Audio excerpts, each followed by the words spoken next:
But we need to keep in mind, team sizes on AAA games now compared to 30 years ago are probably a factor of 10 greater. It's not uncommon to have 3, 4, 500 people working on a title. Games have cost $60 for 3 decades.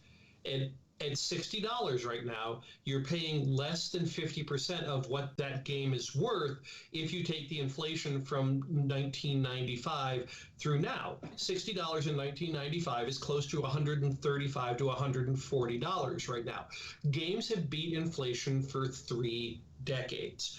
An $80 game is not out of the realm of possibility, especially because the cost of making that game have certainly gone up far greater than inflation. Now, I noticed the last item you have down here deals with a release date being moved out a year. I will guarantee you that one of the reasons that that date is being moved out a year is so that they can reasonably charge $100 for it.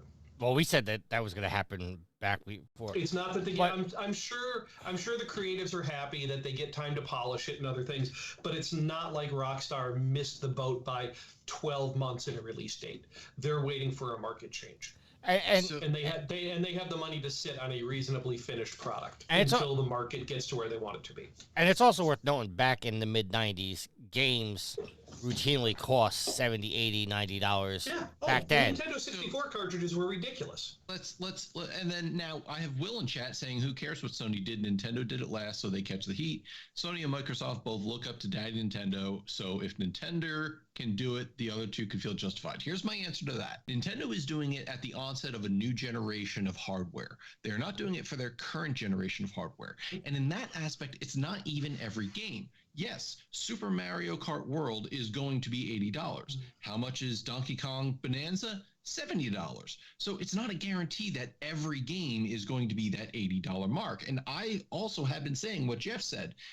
It sucks, but yes, games have beaten inflation year after year, and it was the Xbox 360 and PS3 era that we saw those game prices go up to $60, and they've stuck there until the Series X and the PS5.